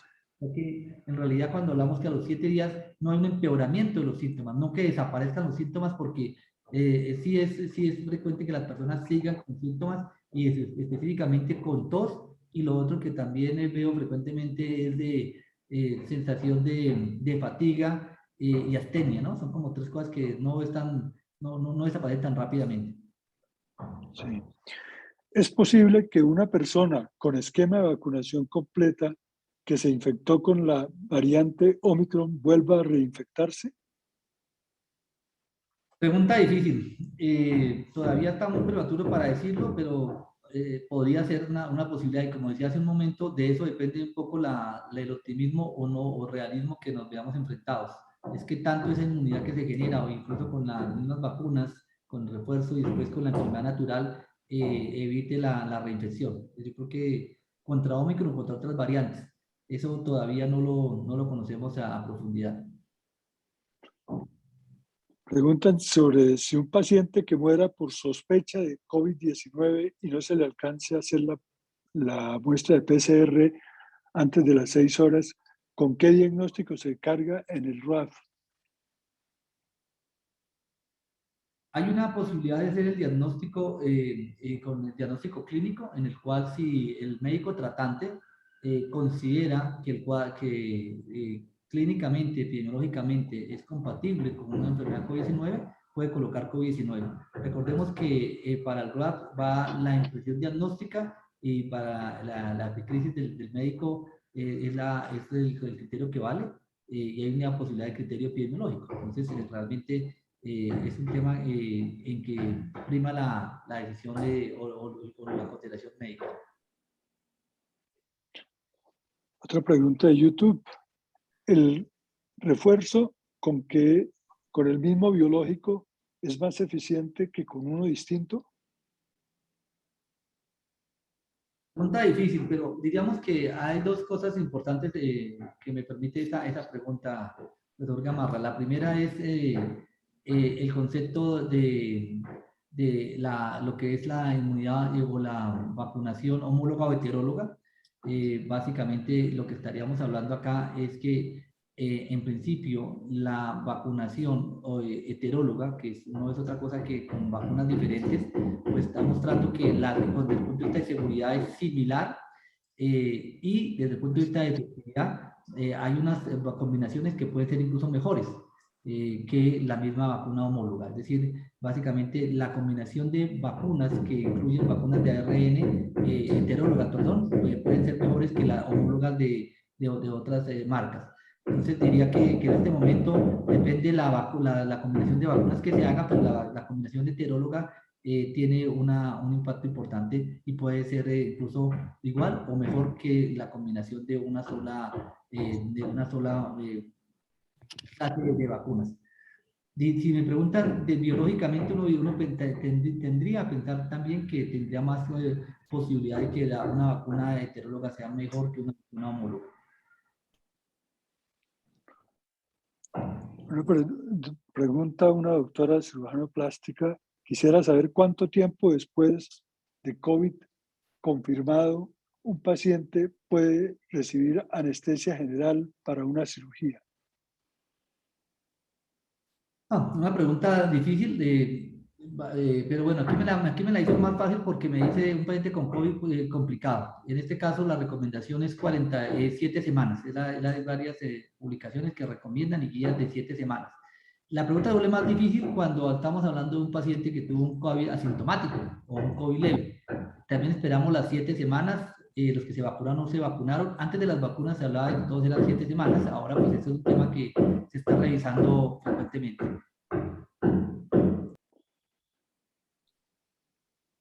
Muy bien. Entonces, doctor Ramírez, creo que ya estamos completando el tiempo.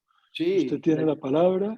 tengo Agradecerle al doctor Álvarez. Creo que ha sido de verdad una revisión muy completa y con este interrogatorio al que lo sometimos, pues obviamente fue muy amplio y muy diverso y de diferentes tópicos tratados durante su exposición.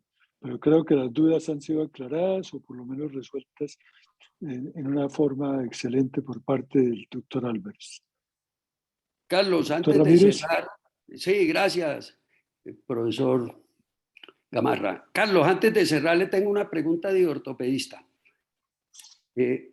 Aquí nunca hemos hablado de falsos positivos o negativos. Mi pregunta es, y siempre me ha quedado la duda, ¿cuántos casos de COVID por más prueba han dado negativos? ¿O cuántos casos que se han diagnosticado como COVID son negativos? No sé, por eso le digo, es pregunta de ortopedista. ¿Eso ya hay estudios sobre esto o definitivamente se puede hablar con la propiedad que se habla de que se hace la prueba y es negativa o positiva y todos tenemos que creer en eso? Quisiera oír el comentario. No es una pregunta ortopedista, es una pregunta difícil. Y una ortopedista tiene una pregunta difícil, claramente. No, básicamente hay que tener cuidado con la interpretación de las pruebas. Es decir, ¿qué tenemos claro? Que las pruebas de PCR son mucho más sensibles que las pruebas de antígeno. Que una prueba de PCR indicando que la persona está enferma, no. Básicamente tiene que correlacionarse como siempre con los síntomas clínicos o con el contacto epidemiológico. Uno puede tener una PCR positivo que puede persistir en el tiempo hasta 2 o 3 meses que quede con trazas de ARN y no necesariamente significa que siga infectado. Eso hay que tenerlo presente. Ahora bien, si lo simplificamos y hablamos solamente de los primeros 7 a 10 días, que es donde probablemente nos interesa saber con mayor detalle qué es lo que está pasando, sabemos que no es lo mismo hacerse la prueba seriadamente en el día 1, el día 2, el 3, el 5, el 7 o el día 9 o día 10. A medida que pasa el tiempo, se pierde la sensibilidad desde el inicio de los síntomas, siendo ideal los primeros 3 a 5 días. Entonces, en ese sentido, cuando se hace en ese momento la PCR, diciendo de antemano que también complica más las cosas en que depende de la PCR. Hay pruebas de PCR de diferente calidad, como todo. Entonces, y el rendimiento de la prueba. Pero digamos que en general, podríamos hablar de que la PCR los primeros 3 a 5 días estamos hablando de una sensibilidad extremadamente buena, probablemente hablando de un 80-90%, y a medida que pasa el tiempo esa sensibilidad va cayendo, 70, 60, 50, etcétera, etcétera. Las pruebas de antígeno igual, los primeros 7 días tienen una sensibilidad muy buena, que está entre el 70 al 80%. Con respecto a sensibilidad. Con respecto a falsos negativos, es extremadamente baja en el caso de la PCR. Las pruebas de PCR son extremadamente sensibles. Falsos positivos con las pruebas de antígeno puede ocurrir. Hay unas pruebas de PCR de antígeno que tienen unos resultados que probablemente deben salir del mercado. En Colombia, como digo, en eso se ha trabajado. El Instituto Nacional de Salud ha hecho bastante trabajo en ese aspecto, en que las pruebas que se comercialicen tengan buenos resultados. Pero, nuevamente, depende del momento, depende de la clínica, para decir que una persona efectivamente no es negativa, si es negativa. Y otras veces podría ocurrir lo mismo, en esto epidemiológico, pues todos los síntomas, y a pesar de que la PCR salga negativo, pues no necesariamente significa que no lo tenga. Por eso, a veces ustedes ven que en los pacientes hospitalizados se recomienda repetir la prueba a las 48-72 horas. Porque eso puede a veces aumentar la sensibilidad y algunas veces incluso no es suficiente. Entonces yo creo que sí hay que tener en cuenta que como todo, las pruebas no son infalibles. Orientan, ayudan, pero no necesariamente significa que un resultado positivo, sobre todo negativo, no tiene. Positivo, en este caso yo creo que las que se comercializan tienen una muy buena especificidad y pueden ser bastante útiles para este proceso. Muchas gracias, Carlos, muy claro. Y bueno, 8:03. Voy a aprovechar para hacer la cuña de nuestra próxima reunión antes de cerrar este conversatorio tan de alta calidad. Como es el último martes del mes, lo tenemos para temas políticos. Y la reunión del próximo martes, que es el 25 de enero a las 6 de la tarde, se denomina, es la reunión número 98, propuestas para el Congreso de la República. Y tenemos a Alejandro Vega al Senado y Juan Carlos Lozada a la Cámara, y nos va a moderar Ricaurte Lozada. Esto es muy importante porque pues, ya hemos oído varios precandidatos y yo creo que hay que oír también quiénes van para el Congreso de la República, y sin ningún sesgo, pues cada uno se hará sus apreciaciones y sabrá por quién votar. ¿Verdad que, doctor Álvarez y doctor Gamarra, ha sido un excelente conversatorio? Yo creo que todos los asistentes, médicos o personal de la salud y personas que no tienen nada que ver con la salud, hemos aprovechado muchísimo la clara exposición, la profunda exposición, y el conversatorio, como lo manejó el doctor Gamarra, las preguntas que se hicieron y las respuestas tan concisas y de una forma rápida que nos permitió que, no sé, creo que fácilmente hubo unas 25 preguntas o comentarios sobre esto. Gracias a todos los participantes, alcanzamos a tener 100 conectados por la plataforma Zoom y me acaban de dar el dato de 69 personas por YouTube. Entonces, pues 170 conectados directamente y muchos, en el caso mío, con acompañante. Entonces, Carlos, créame lo que hoy por lo menos 300 personas supimos del conocimiento que tienes sobre el COVID y de qué nos espera en el 2022. Nuevamente, muchas gracias a todos los asistentes, a los dos, o el conferencista y el moderador. Y bueno, seguimos en comunicación. Seguramente a mitad de año, Carlos, estamos invitándolo nuevamente para que nos cuente cómo el 22 y cómo lo vamos a cerrar. Y pues, como usted lo dijo, a cuidarnos, a seguir teniendo todas las medidas que hemos tenido, no bajar la guardia y pensar que, pues, no sé, no van a venir o en poco tiempo la cuarta vacuna y no sé el nombre que le irán a poner porque va a llegar pronto la nueva variante, no sé el nombre de dónde salga. Muchas gracias a todos los que nos acompañan en este momento. Pues todavía tenemos 52 personas por la plataforma Zoom, a los que están por YouTube. Y bueno, no sé, Carlos, si quieras terminar diciendo algo para cerrar la reunión. No, muchas gracias por la invitación. Es un placer estar acá, doctor Jorge Felipe Ramírez, académico, y nuestro presidente de la Academia Nacional de Medicina, y como dije al comienzo, pues todos los amigos y colegas que están conectados.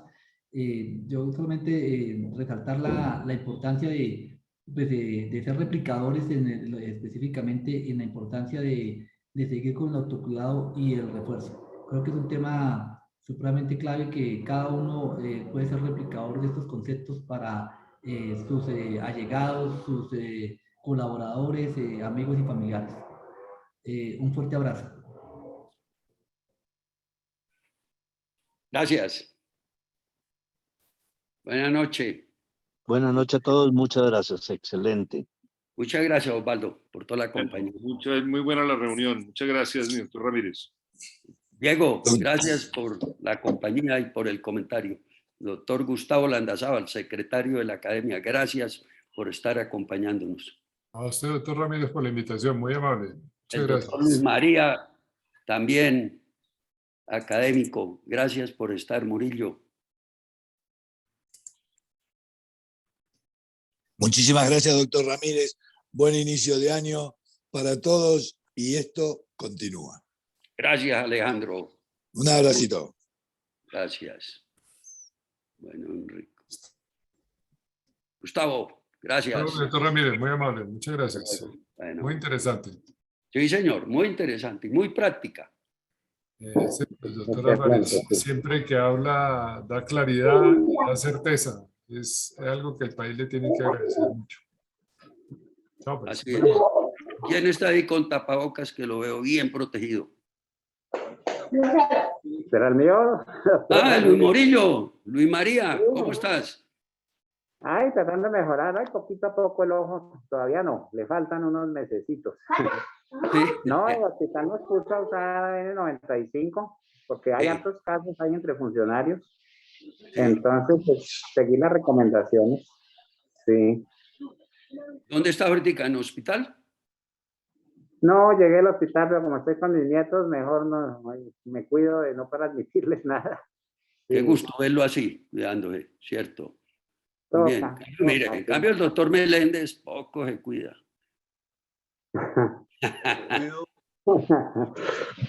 cuido muchísimo porque yo sigo las recomendaciones del doctor Álvarez.